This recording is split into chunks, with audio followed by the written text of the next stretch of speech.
There was a time when China was the center of the world. The Tang dynasty, 618 to 907, was not merely a dynasty, it was a civilization at its fullest expression. The largest city on earth was Chang'an. Poets wrote verses that schoolchildren still memorize 1,000 years later. The Silk Road ran through Tang territory like a vein of gold. Traders, diplomats, monks, and scholars from Persia, Byzantium, India, Korea, they all came to the Tang.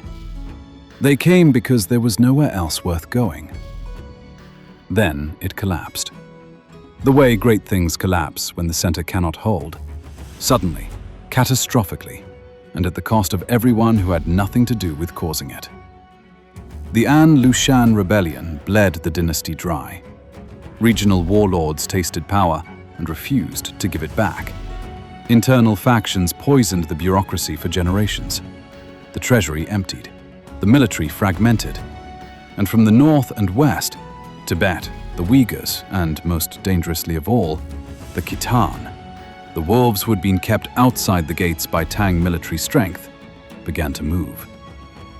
In 907, Emperor Ai of Tang abdicated. China shattered into the 5 dynasties and 10 kingdoms.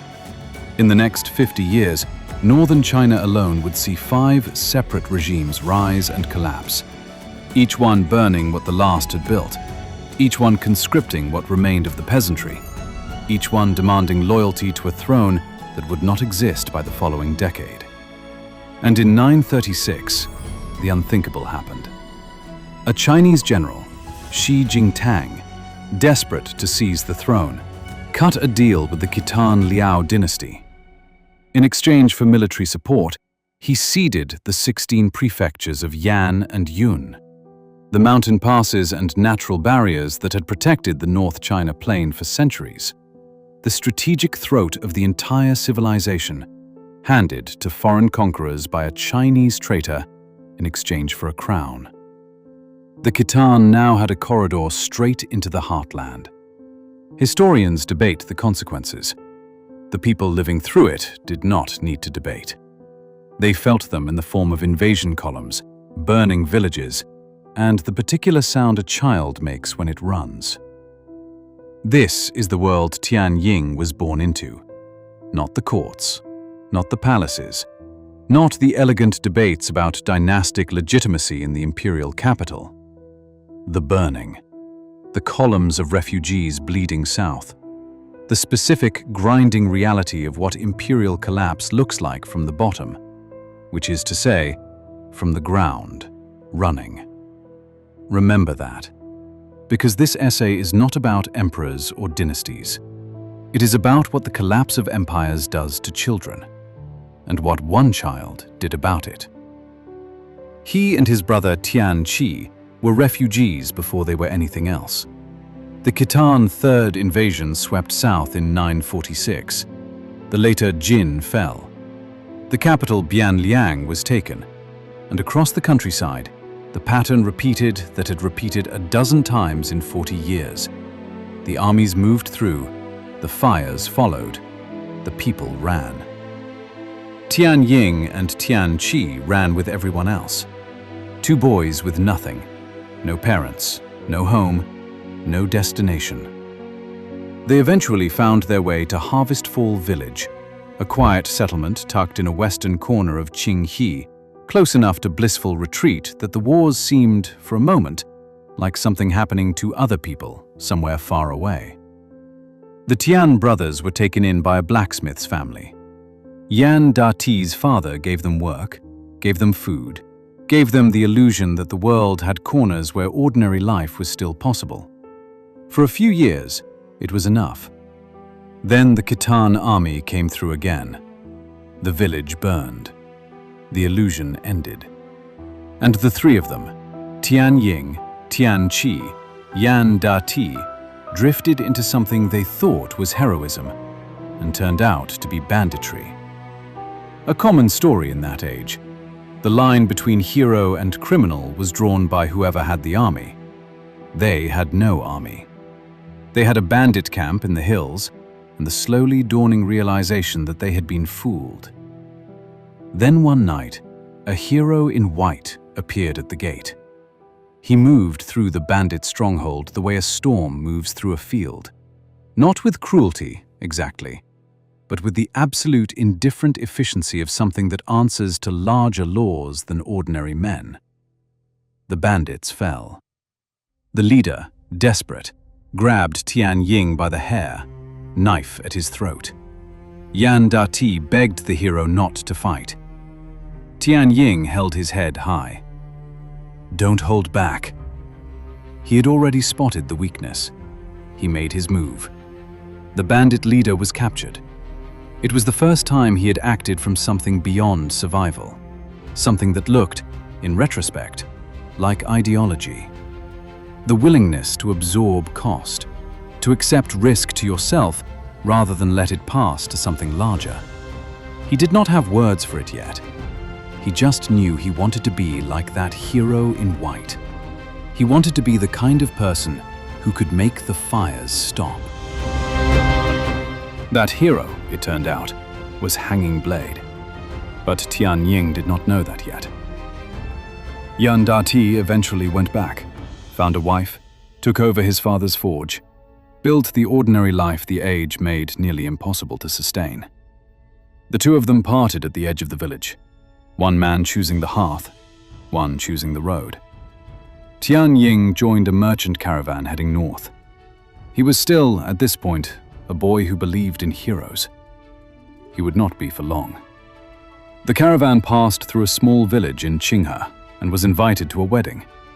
A quaint countryside wedding.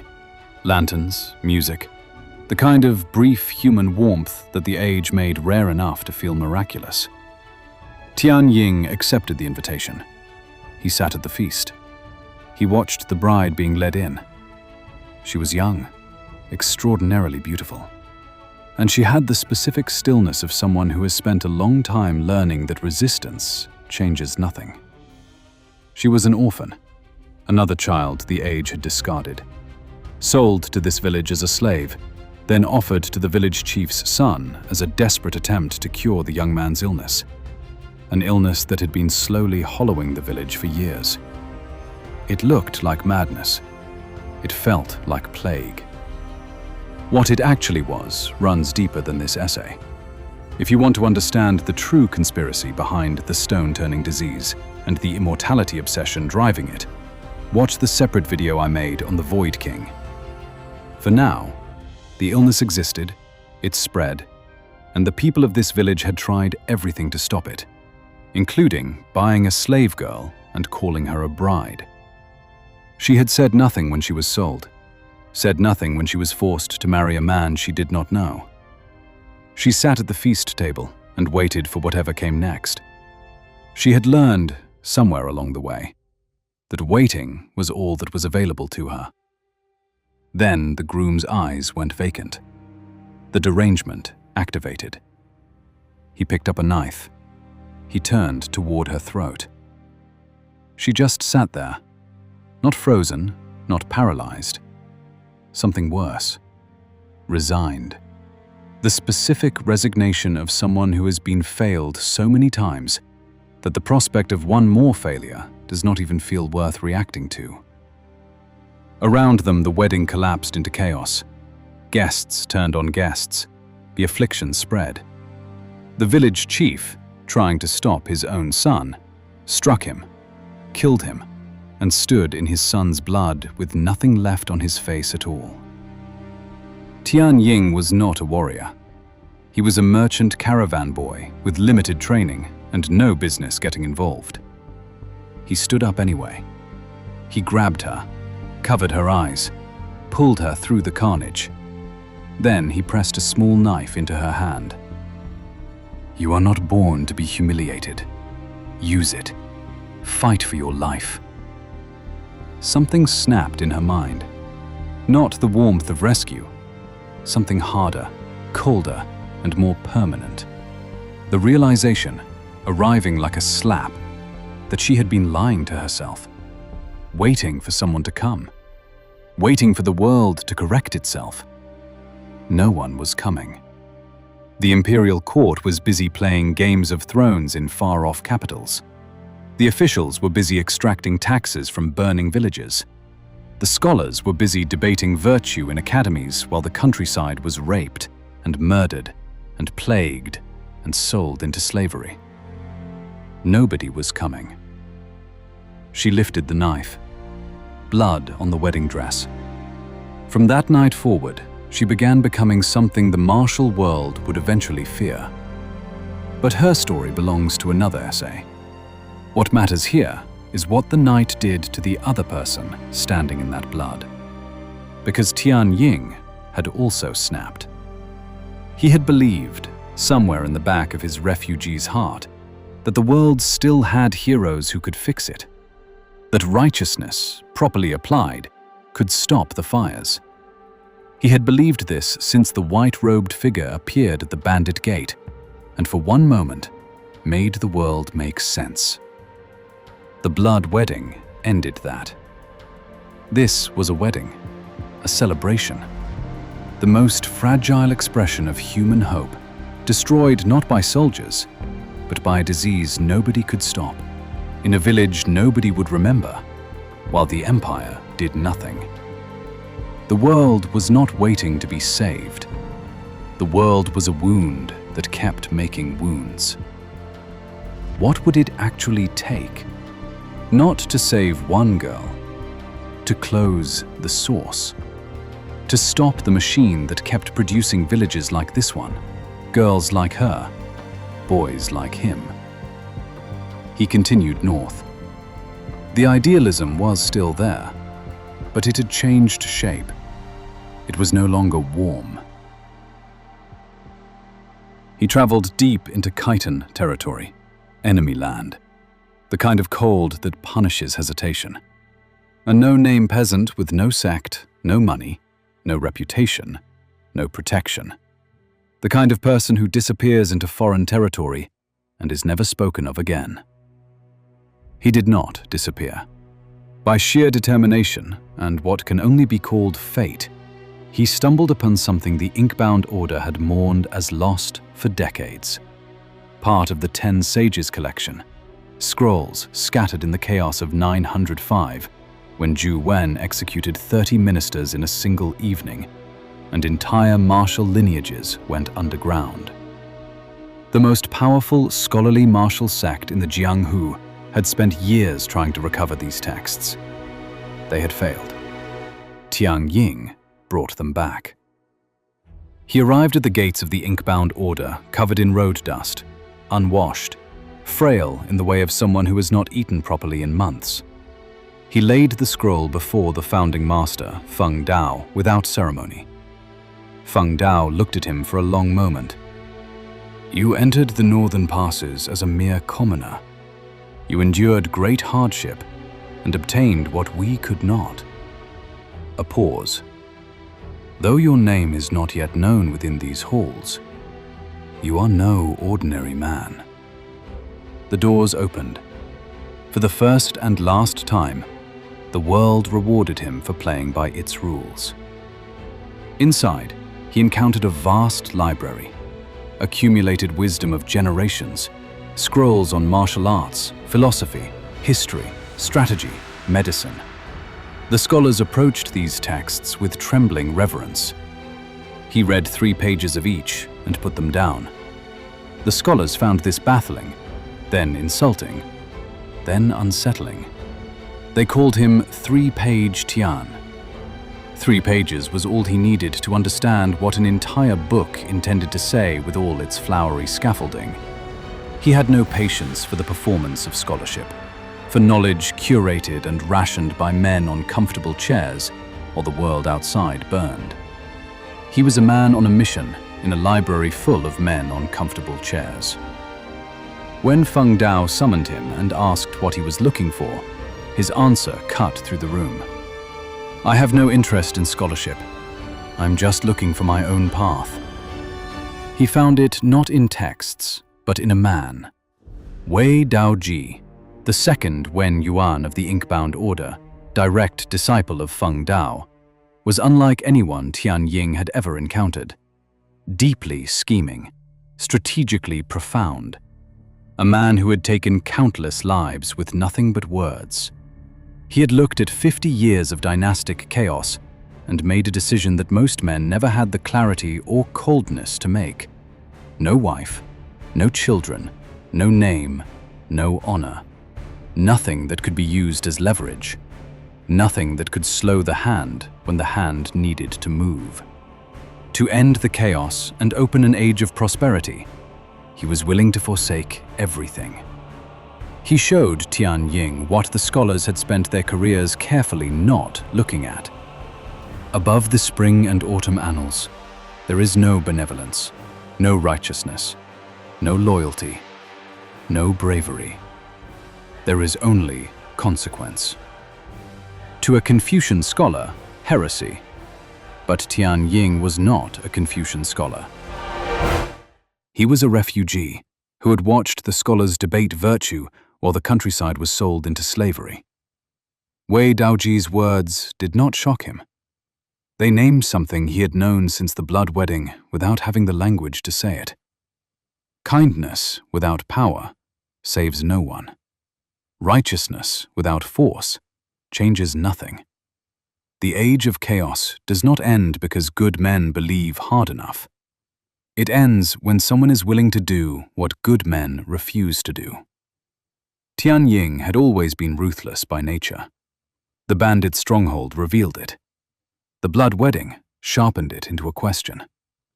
But Wei Daoji gave him something more dangerous than a question. He gave him a grammar. A living proof that a man could strip himself of everything soft, everything that made sacrifice feel like sacrifice, and aim the whole remaining instrument at a single purpose. The beam above was crooked. The beam below followed. Wei Daoji also gave him the method of yin and yang, built on the ancient Yijing principle of using small, precise force to redirect overwhelming power. The right angle, the right moment, a giant's strength turned back against itself. It was also capable of treating the stone-turning disease. Tian Ying copied it out by hand and sent it north to the surviving village chief with a letter. Thinking back on the events in the wilderness village, I cannot help but feel remorse. I fear I cannot cure it. Only this single scroll may help. Please accept it. He was still sitting in the most powerful, scholarly martial sect in the Jianghu, surrounded by the accumulated wisdom of generations, having just learned from the greatest strategic mind of the age, and the best he could do was send a letter and hope. The remaining villagers sealed themselves inside and burned everything to the ground. Something hardened in him that day that never softened again. He had come to the inkbound order looking for a path. He had found knowledge, doctrine, a mentor who showed him the cold logic underneath everything the world dressed in beautiful clothes. And it was still not enough. The path required more than knowledge. It required access to power, to the machinery of the empire, to the instruments that could move history at a scale no scroll could reach. The inkbound order, he now understood, was not the path. It was a corridor, and he had learned everything it had to teach him. His brother Tian Chi had been watching the gilded halls suffocate both of them for months. The bureaucratic rules, the institutional gatekeeping, knowledge rationed to the worthy, while the world outside burned. He wrote it in his diary with the exasperation of a man who had been holding his tongue too long. Thinking back on our lives, we are in a far better position than we ever were as children. Even when the rural village was peaceful, we were starving, cursed by material scarcity. Now, in this sect, we have riches, material wealth, comfortable lives. And yet this environment is extraordinarily restrictive. Bureaucratic laws everywhere, classical academia, theoretical scholarship. I long for the freedom of living in the wilderness, practicing martial arts under waterfalls and stars, wandering with not a care in the world. He eventually convinced his brother to leave. What he did not know was that Tian Ying had already decided, and had reasons that had nothing to do with waterfalls and stars. One night, Tian Ying walked into the Order's most restricted archive and walked out carrying texts that had not been touched in decades. Scrolls the Order had spent years deciding no one was ready to read. He took what he needed and disappeared into the dark. The scholars condemned him. Wei Daoji, now sect master, and the hanging blade agent who had been operating inside the Order for years, said nothing. He let them rage. He had already written the recommendation. They were already fugitives when the Tian brothers descended into the Hidden Moon Cave, a hollow directly beneath the newly built Peace Bell Tower, the tallest structure in Qinghe, visible from every direction for miles. From the top of that tower, you could see the entire region. And beneath it, invisible to everyone, was a Tai Chi hideout built decades ago by fleeing martial artists, and the remaining scrolls of the 10 Sages collection, hidden in the dark, right under everyone's nose, waiting for 50 years for someone to find them. Tian Chi thought they had come here to be free. Moonlight and wind, and no one telling them what to do. That was not what Tian Ying was doing. He was seriously ill, a stubborn illness that would not yield. Using the method of yin and yang Wei Daoji had given him, he began to heal himself. But healing was only the beginning. Armed now with stolen texts and the hidden scrolls together, the complete 10 Sages collection assembled for the first time in 50 years, he trained with a ferocity that did not stop when the illness broke, and did not stop when it returned. In the cave's deeper passages lived a monster bear, skin so thick no weapon could pierce it, a swipe so fierce it could split a man in half. He sparred with it, day after day, week after week, not trying to overpower it, learning to read the moment between its intention and its force. That razor-thin instant when a charging behemoth's momentum could be borrowed, redirected, turned back against itself, and slammed into stone with the full weight of its own power. That is Tai Chi. Not strength against strength. A small, precise movement that makes a giant destroy itself. Tian Chi watched, kept a notebook, trying to find words for what he was seeing. Months passed. The entries grew shorter, more reverent, more afraid. Then, somewhere in the long dark of that winter, he stopped trying to describe what he was watching and wrote a letter that must have taken him a long time to finish. Brother, I have followed you everywhere since we were children, but I am not like you. My mind is slower, my hands less certain. The road you walk was never meant for someone like me. When we left the inkbound order, I believed we could finally live as free men, under waterfalls and open skies, far from the noise of courts and armies. But watching you practice Tai Chi these past months, I understand now. You never came here to live. You came here to sharpen your wings. You are a great condor meant for the highest winds. I am only a small sparrow who belongs among the reeds. I cannot follow where you are going, nor could I ever understand the heights you seek. So this is where our paths must part. With the heaviest of hearts, go. Do not let a sparrow weigh down a condor in flight. He became a monk named Miao Ju and stayed on Halo Peak for the rest of his life. Tian Ying read the letter, set it down, kept training. When he finally walked out of that cave, Wei Daoji's letter was waiting, the invitation to join the Hanging Blade, the organization that the white-robed hero of his childhood had belonged to, the machine behind the sword. He was no longer the boy who had watched that hero in wonder and thought, I want to be like him. I want to save people. That boy had been to Wraith Village. had sent a letter that could not save anyone, had watched an entire village burn because the world did not care how hard you tried, or how much you learned, or how sincerely you wanted it to stop. What walked out of that cave was something else, something the cave had spent months forging, in illness and stolen texts and a monster bear and the slow, grinding accumulation of a complete art that no living person had possessed in 50 years. He said yes before the sentence was finished. His rage against the Khitan was not hot. It had been burning too long for that. It was cold now, structural, permanent. He had seen what they did to the Han people they controlled, used as meat shields, conscripted as fuel, an entire lost generation growing up under occupation with no memory of their own language, their own culture, their own history. Children of the Tang who no longer knew what they were. The wound was not military. It was civilizational, and it had been open for 20 years. He was going to close it, by any means, through whatever darkness the closing required. Without hesitation, without sentiment, without asking the world to understand what he was doing or why.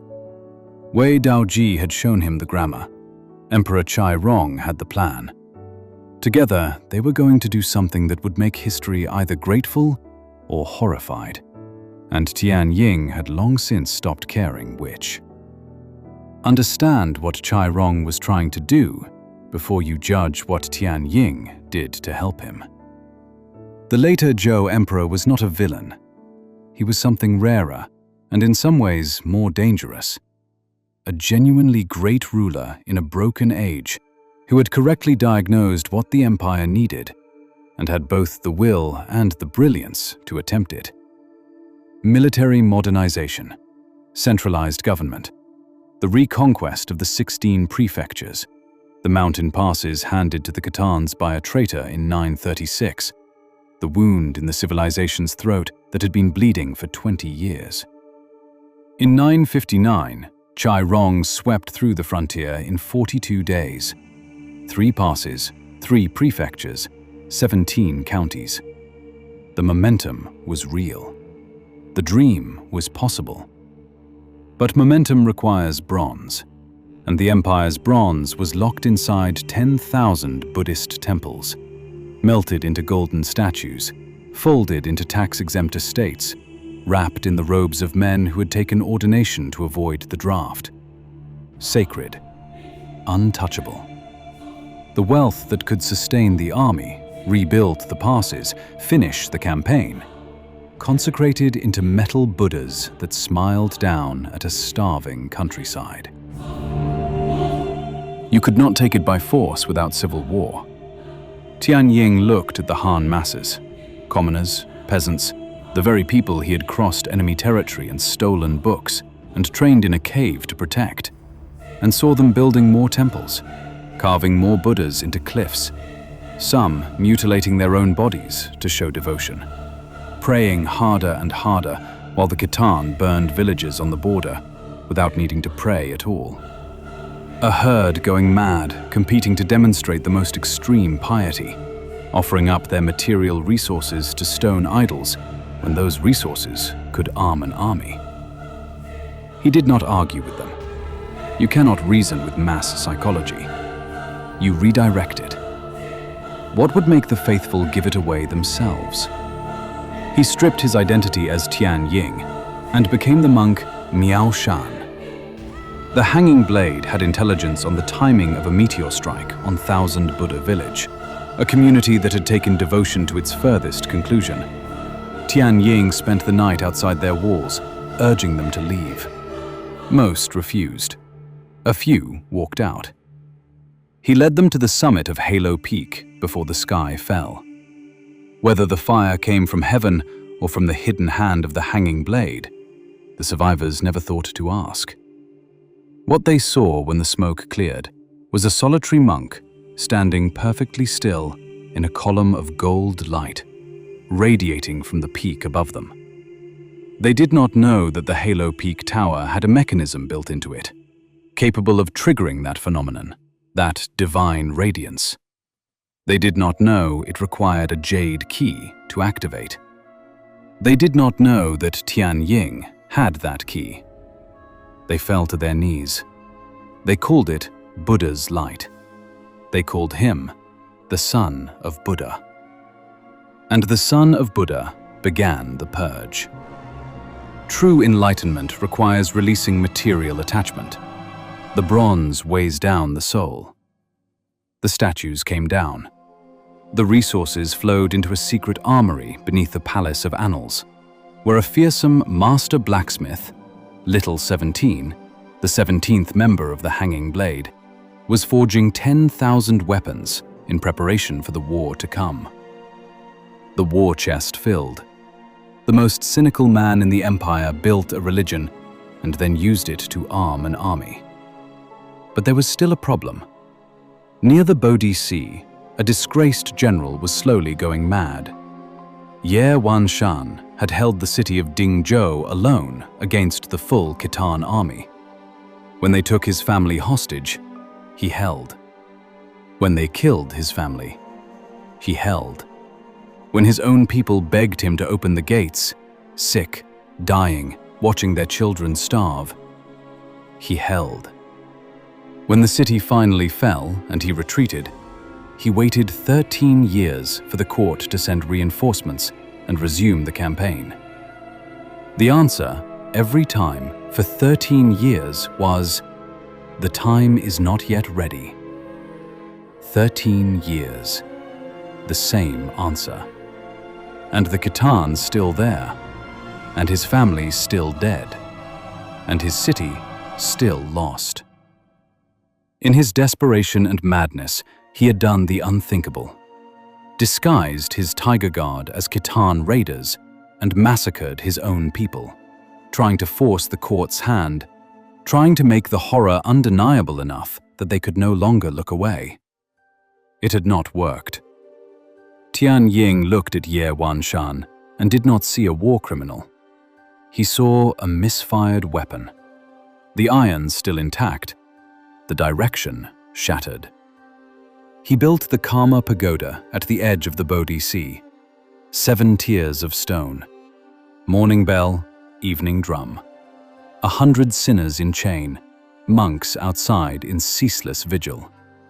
He used his authority as Miao Shan, the son of Buddha, to lock Ye Wanshan inside.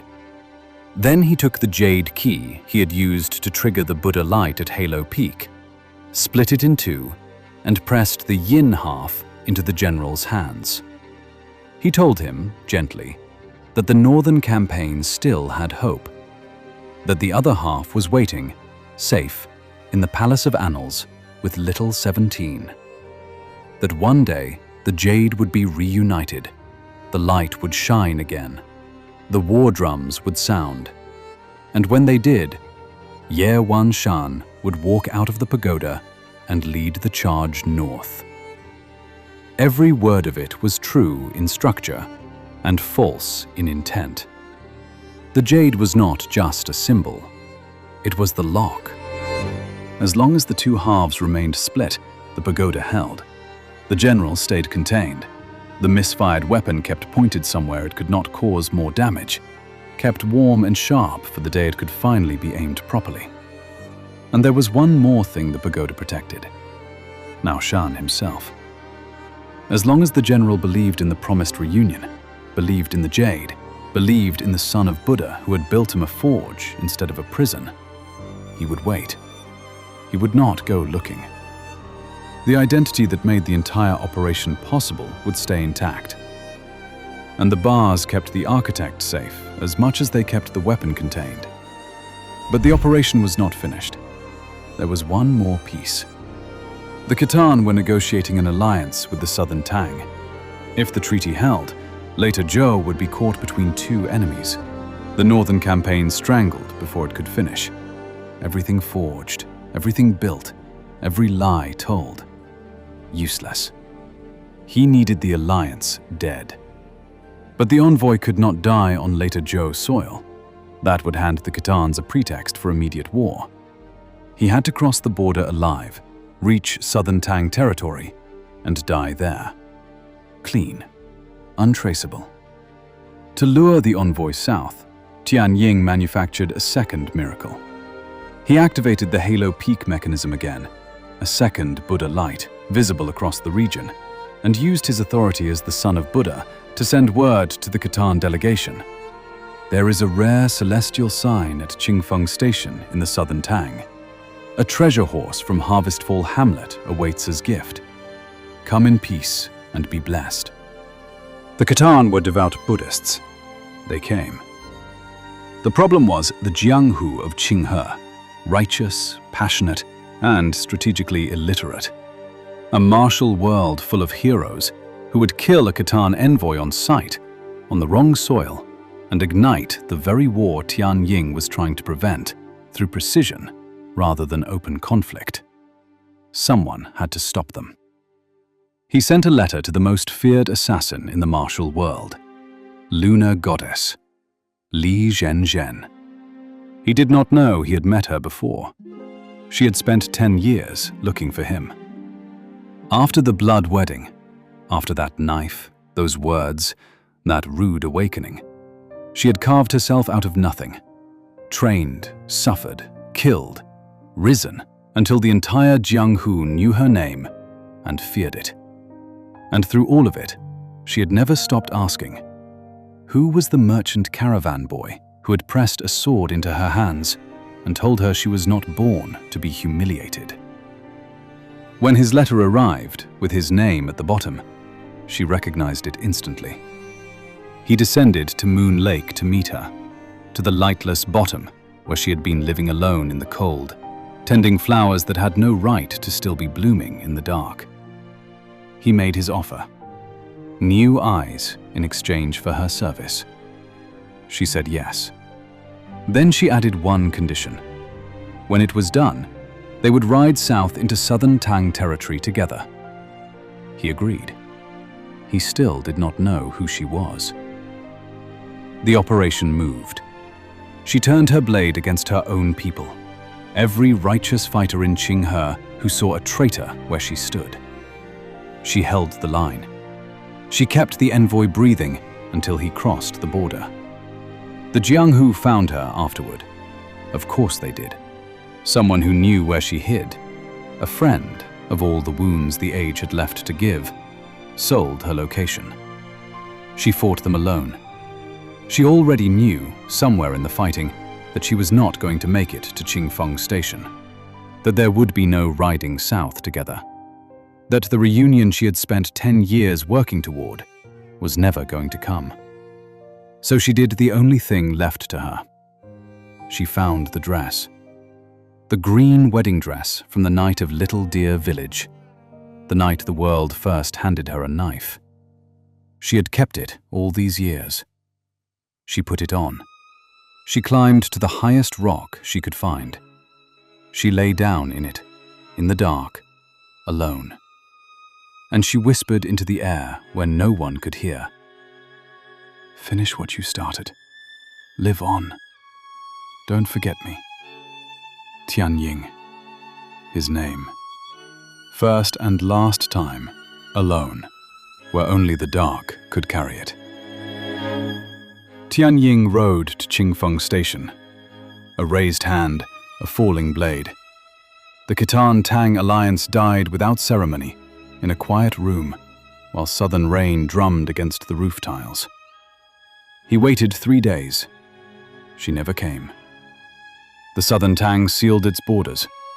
3 years in a quarry, disguised as a condemned prisoner, breaking rock in the suffocating dark. The grand architect of miracles, reduced to a nameless slave in the dirt. And while he broke stone in the south, everything collapsed. Chai Rong died, July 959. Mid-campaign, the northern push stalled and stopped forever. The later Zhou gave way to the song. The hanging blade dissolved. The dream of reclaiming the 16 prefectures, the whole reason for all of it, the Buddhist purge, the pagoda, the operation, every sacrifice, died with the man who had dared to dream it. The Karma Pagoda fell apart when Ye Wanshan heard war drums rolling across the water and took them as the signal he had waited 13 years for. He broke out. The 100 sinners poured into the swamp behind him. The monks were slaughtered. The sea of bitterness became a living hell. Every instrument forged, every architecture built, every lie told, every miracle manufactured, every person used and spent, swallowed by history in a single season. He had played God with the cold precision of a man who did not believe in gods. And God played back. In the dark of the quarry, a fellow prisoner asked, "Have you ever cared for anyone?" Tian Ying closed his eyes. He thought of a woman with covered eyes. No, there is still too much left to do. When the borders finally loosened, he crossed back north and went straight to Moon Lake. He dove into the freezing black water himself and found her at the bottom. The green dress, the one from Little Deer Village, the one she had been wearing the night he pressed a knife into the hands of a girl who had never been given a choice and told her she was not born to be humiliated. She had kept it. Through 10 years of training and killing and rising until the entire Jianghu feared her name, she had kept it.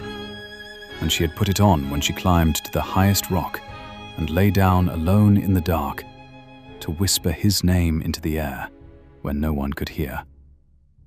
He had never known who she was. Not when she came to Moon Lake. Not when she said yes. Not when she added her one condition: ride south together. And he agreed, without understanding what he was agreeing to. Not once, across all of it, had he recognized the girl from Little Deer Village in the most feared assassin in the martial world. He recognized her now, at the bottom of a frozen lake, in a wedding dress, with a crown on her head and moonlit flowers still blooming at her feet, as though the dark itself had loved her enough to keep them alive. There is no word in the script for what crossed his face in that moment. The man who had absorbed every cost without flinching, who had told the prisoner in a quarry that he had never cared for anyone, who had bent the world by sheer refusal to feel what feeling would have cost him. His hand was shaking when he pressed the eyes against her, the ones he had carried against his chest for 3 years, wiped clean, sealed in cold jade, through every mile of the quarry and every mile of the long road back. A promise made to a woman he thought was a stranger, kept for a woman who had spent 10 years finding him. She refused them, even in death. Years later, after the world had moved on, after dynasties had changed, and the hanging blade was a rumor, and the Karma Pagoda was a ruin, a young wanderer stumbled out of the sheltered paradise of early Jianghu life and began, without understanding what they were doing, to follow the thread. A sinking pagoda, a child's drawing with white-knuckled handwriting beneath it, 2 halves of a jade. Clue by clue, without grasping the gravity of any of it, the wanderer stitched the jade whole and climbed to the summit of Halo Peak. The third divine light tore open the sky. Tian Ying appeared, expecting Ye Wanshan, the instrument he had stored, the forge finally producing what it was built to produce. Instead, he found a young fighter. The moment blades crossed, he stopped. He recognized the swordplay, Jiang Yan's lineage, the old comrade who had pulled him from southern Tang and vanished, leaving behind only this: a student, a style, a set of moves that told him everything. He understood. He made one final decision, the same kind he had been making since a bandit stronghold in the hills of Qinghe. He let us win. He used our hands to stage his own death. One last operation. The most cynical man in the empire, running the board to the very last move. A key arrived later, to a cottage on Halo Peak, from a monk named Miao Zhu, who had spent a lifetime on that mountain unable to follow his brother, and had finally, in the only language available to him, let go. And somewhere in the north, a man named Li is walking. Not Tian, not Miaoshan, not any name the Hanging Blade ever knew him by. Li. Her surname. The one she was given at birth.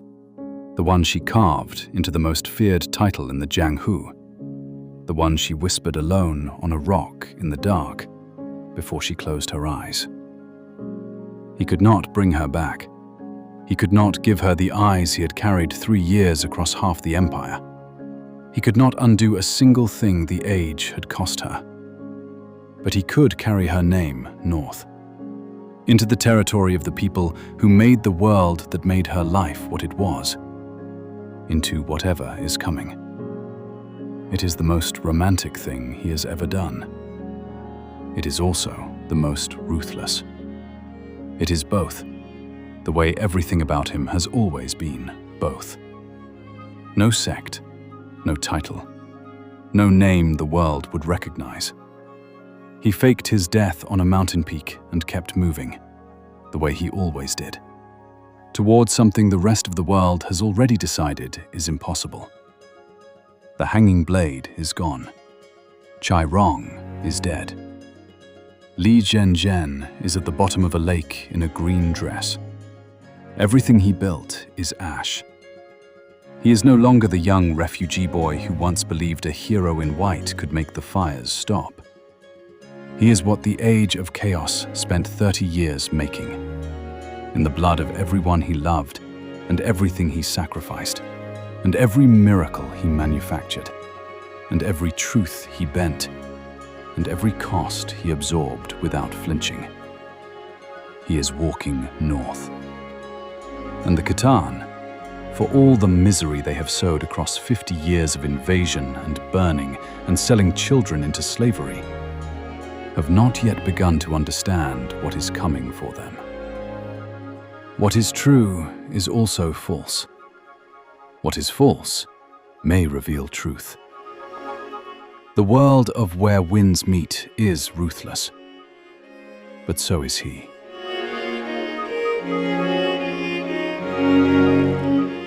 One last thing before you go. Today's video is supported by Enjoy GM. If you're looking to top up Echo Jade for where winds meet, Enjoy GM offers better rates than standard. Enter your UID, pick your amount, pay. No account login, nothing sensitive shared. 24/7 human support if you need it. Link in the description. Thanks to Enjoy GM for the support, and to you for watching.